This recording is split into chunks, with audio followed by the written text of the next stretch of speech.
Judith McConnell plays the quiet Martha Sophia Capwell, a character very different from her energetic and funny self. I spoke with Judith recently from her dressing room in Los Angeles. What's the matter? Nothing is the matter. Nothing. Would you give me a little credit for past experience? Well, no, nothing's the matter. Everything's fine because everything is going right according to plan. The hell it is. I think nobody would believe, to start this interview, that truly a woman who is as attractive as you are, who is as successful and charming and good-looking and has this great career, is sitting here looking for a man in her life. People would have thought they're lined up at the door, begging. That's right, and I'm going to jiggle my mic so he can, you know, I mean, it's not... The truth is, you work too hard. Your whole life, 7.5 years you've been doing this. 7.5 years on the show.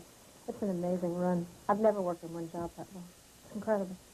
7.5 years in Santa Barbara, that is a long time. Why does this one work so well for you? They haven't fired me. Real simple things in life. It's not complicated. If they don't ask you to leave, you'll stay. That's right.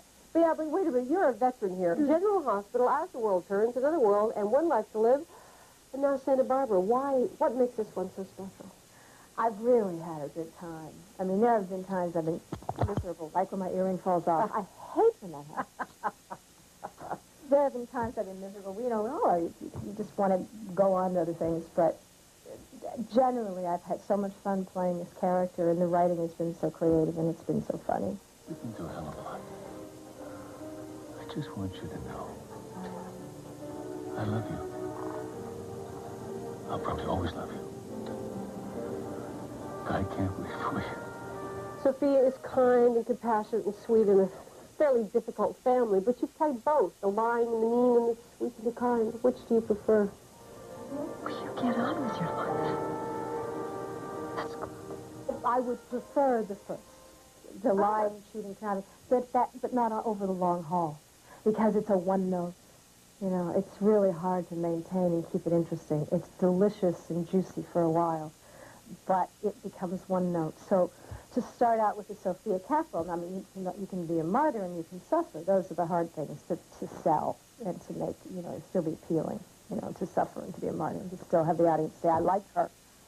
But you can be evil at once in a while, and you can get back at once in a while, and you can be funny once in a while, and you can be passionate, and you can show great maternal things, which I love to do. I mean, I love to play that. So I think that there's more colors when you're a base, good character, as there. Because I never played anything but the bad girls. I mean, I always did that. You know. Why did you get cast? I mean, but you don't. Why would you have been cast for that? Because you certainly don't have that look. It'd be. You don't look mean, conniving, cheating, or lying. No, but I think there's a sense of humor and there's a sexiness. You know, there's a The devil. Yeah, something. And Yeah. and blonde is always helps. You know. Yeah, brunettes are always nice and blondes are mean. I know that. There is the devil in your eyes, so there is that, Yeah, it's just, you know, fun. And it's like the Gina character in the show is fun, you know, and bad. Well, hello, Sophia. Hello, Gina. Well, I certainly hope you're satisfied. Satisfied? Oh, yes, I am. I'm satisfied. But you're not satisfied, are you? You're never satisfied. I think it's a case of your eyes are bigger than your stomach, so to speak. Well, you're wrong. You've done a rather extraordinary thing. As a single woman, you've just adopted a child, which is Gwendolyn, which takes a lot of courage and a lot of thinking. Yeah, a lot of thinking, yeah. A lot of fear, and, can I do this? Can I support? Will I be around? Will there be enough work? Not just me, now the kids. Always. All of those feelings, all of those. When Gwendolyn becomes of age and she says, Mom, I think I'm going to be an actress. Mom, what should I do? What would your advice be? No, absolutely not. No, man. It's so hard. It's just never... If anyone worked as long and as hard as a serious actor on their business, on their craft, they would be enormously successful. But there are so many of us who are incredibly talented, very intelligent, who can never make a living, who are... The level of frustration and the level of rejection your whole life is so painful and so difficult. And I've been lucky. I mean, I have really been lucky. We continue to work, we continue to study, we continue to go out with our little 8x10s in our hands, no matter what age we are, and knock on doors, no matter how big those doors are, and say, please like me, please accept me, please hire me, so I can show you, do my work. I mean, if you went to medical school and you came out with a degree as a doctor, and someone said, "Yeah, we don't like your legs. Sorry, you can't practice medicine." We have someone who has better hair. We have 5,000 doctors lined up for this one job. No. Well, come to lunch with me. Maybe I'll see if you can practice medicine. For all the years you have done it, well, this is like a disease. My ear's falling off. What happened? Do you do this to everybody? No, the next is a dress. Oh, great. Can we fit it up naked? That'll be a big thrill for the folks at home when they get this shot. Trust me. Yes. So difficult, so much rejection, such a hard life. Why did you stay in it? I mean, why? For all it's an addiction. It really is. It's an addiction to an art.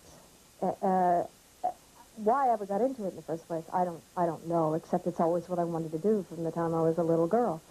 We can get into that, too, the psychology of an actor, but that's another whole story.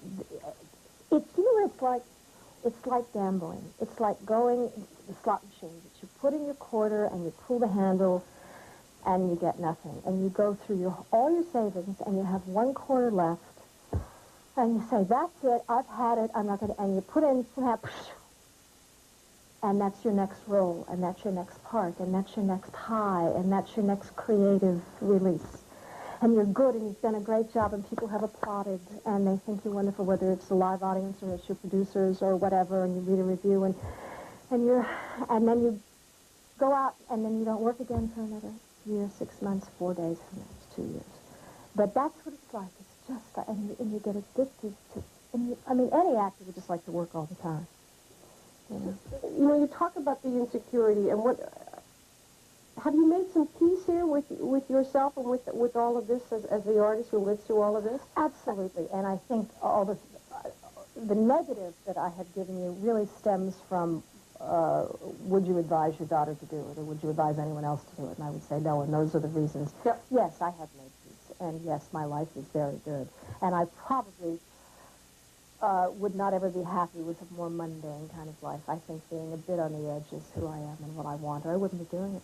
I like it here in the tightrope, I'll tell you the truth. But I like it here in the tightrope. Exciting.